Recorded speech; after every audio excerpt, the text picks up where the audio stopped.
जिल्ला ब्लकनि आफादगिरि सकटर Basumatary anti social खामानि मावदों समाजनि बेरेखा खामानि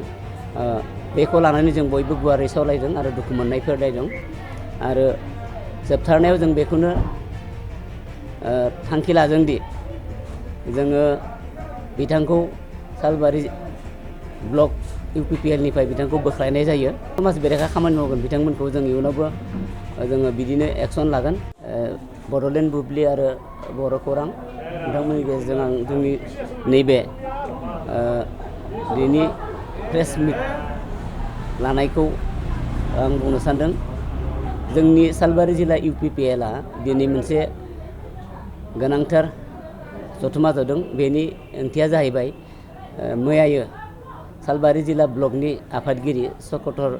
बसुमतारी बिथाङा बिबानाव थानानैनो मोनसे ससियेल एन्टि ससियेल खामानि मावदों समाजनि बेरेखा खामानि बेखौ लानानै जों बयबो गुवारै सावरायदों आरो दुखु मोननाय फोरमायदों आरो जोबथारनायाव जों बेखौनो थांखि लादोंदि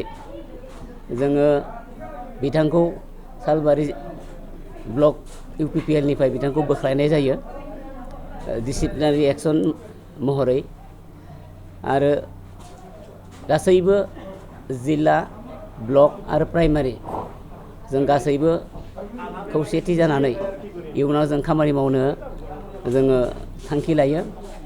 जों आसा खालामदों जाय बिथांमोना इयुनावबो बिदि ससियेल एक्टिभिस्ट ससियेल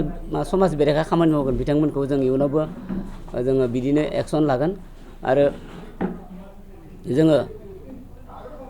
नैबे UPPL आ समाजनि मोजां खामानि मावनायनि थाखायसो जों थियारि बेफोरखौ जोङो जोंनि दलाव जों जेबो जायगा होनाय नङा बेखौनो आं दिनै फोरमायनो नागिरदों दिनैहाय IB आव नोंथांमोना जुथुमा मेल लानाय जादों बे जुथुमा मेलाव सोर सोर बाहागो लाफैदों दिनैनि बे जुथुमायाव जोंहा सालबारि जिल्लानि इनचार्ज बिथां समनाथ नार्जारी बिथाङा फैदों बेजों लोगोसे सालबारि ब्लक UPPL नि इनचार्ज बिथां पबित्र बर' बिथाङाबो फैदों आरो बिथांमोना मोजां जोंनो पार्टिनि सोमोन्दै बोसोन होलांदों आरो बे ससियेल एक्टिभिटिखौ बिथांमोनाबो दुखु मोननाय फोरमायदों आरो सोंखारिदों थांनाय समफोरावबो बेफोर बिथांमोनखौबो एक्सन लानाय जायासै मा फोरमायगोन जोङो बिथांमोननि थांनाय बारफोराव जि जोङो खोनानासो मोन्दोंमोन नाथाय बिथांमोननि सोमोन्दै जों जेबो प्रुफ मोननाय जायाखै बेनिखायनो आगोलनि बारफोराव जों जेबो एक्सन लानाय जायाखै नाथाय इयुनाव जों बेफोरखौ जुदि मोनथारोबा प्रुफ मोनथारोबा जों रोखायै बुंनो हायोदि जों बिथांमोनखौ जोंनिफ्राय एक्सपेल खालामनाय जागोन एबा जोंनि खामानिनिफ्राय जानगाराव दोननाय जागोन नमस्कार बड'लेण्ड बुब्लि और बर' खौरां আজি আমি প্ৰেছ মিট দিয়াৰ উদ্দেশ্যটো হ'ল যে যোৱাকালি আপোনালোকৰ এই বডোলেণ্ড বুবলি এই ছ'চিয়েল মিডিয়া চেনেলত আমাৰ হালবাৰী ব্লক কমিটিৰ সভাপতি চক্ৰধৰ বসুমতীয়া ডাঙৰীয়াৰ অসামাজিক কাৰ্যকলাপৰ বিষয়ে এটা নিউজ ভাইৰেল হৈছে আৰু সেই নিউজৰ পৰিপ্ৰেক্ষিতত আজি আমি হালবাৰী জিলা কমিটিয়ে এটা জৰুৰীকালীন আমি সাধাৰণ সভা এটা আহ্বান কৰোঁ আৰু সেই জৰুৰীকালীন সাধাৰণ সভাত আমাৰ হালবাৰী জিলা কমিটিৰ ইনচাৰ্জ সমনাথ নাৰ্জাৰী ডাঙৰীয়া আমাৰ হালবাৰী ব্লক কমিটিৰ ইনচাৰ্জ তথা MCLA পবিত্ৰ বড়ো ডাঙৰীয়াও আজিৰ আমাৰ এই জৰুৰীকালীন সাধাৰণ সভাত উপস্থিত আছিল আজিৰ সভাত আমি যোৱাকালি যি ছ'চিয়েল মিডিয়াত আমাৰ চক্ৰধৰ বসুমতাৰী ডাঙৰীয়াৰ বিষয়ে যি অসামাজিক কাৰ্যকলাপৰ বিষয়ে ভাইৰেল হ'ল সেইখিনি কথাৰ ওপৰত আমি আজি সাধাৰণ সভাত পৰ্যালোচনা কৰোঁ আমি হালবাৰী ব্লকৰ নেতৃবৃন্দৰ পৰাও আমি এইটো বিষয়ত মানে তেওঁলোকৰ পৰা মতামত লওঁ আৰু এইটো ঘটনা সকলোৱে একমুখে মানে সঁচা বুলি কোৱাৰ কাৰণে আজিৰ সভাই সৰ্বসন্মতিক্ৰমে সিদ্ধান্ত মৰ্মে আৰু আমাৰ হালবাৰী ব্লকৰ সভাপতি চক্ৰধৰ বসুমতীয়া ডাঙৰীয়াই এই অসামাজিক কাৰ্যকলাপ আৰু আমাৰ দলীয় অসাংবিধানিক কাৰ্যকলাপত লিপ্ত হোৱাৰ বাবে তেখেতক আমি দলৰ পৰা বহিষ্কাৰ কৰা হ'ল বুলি আজিৰ সভাই আমি সিদ্ধান্ত গ্ৰহণ কৰিছোঁ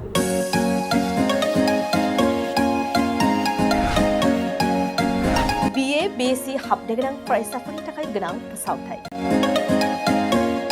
गसाइगाव जारागुरि गोविंद बसुमतारी फरायसालिमायाव BA BSc डिग्रीनि मुं थिसननाया सोलिगासिनो। गिबिसिन मुं थिसनहैनाय सा 150सिम फरायसाफोरा बेसेन नाङाजासे मुं थिसननो हागोन। 150निफ्राय 200 सानि गेजेराव 75% रेहाय, 201निफ्राय 250सिम 50% रेहाय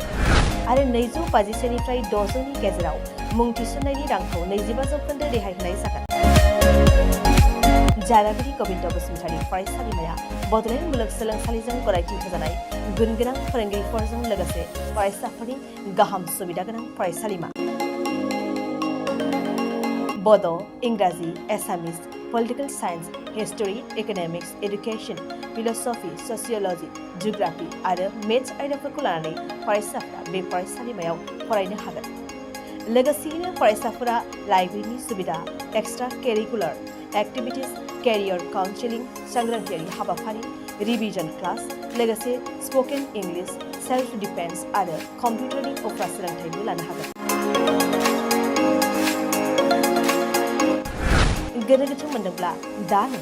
9706680878 700227129 आरो 7002131754 जानबुं अनजिमायाव जगाजग खालाम। College website www.gbcj.edu.in email ID govindcollege@gmail.com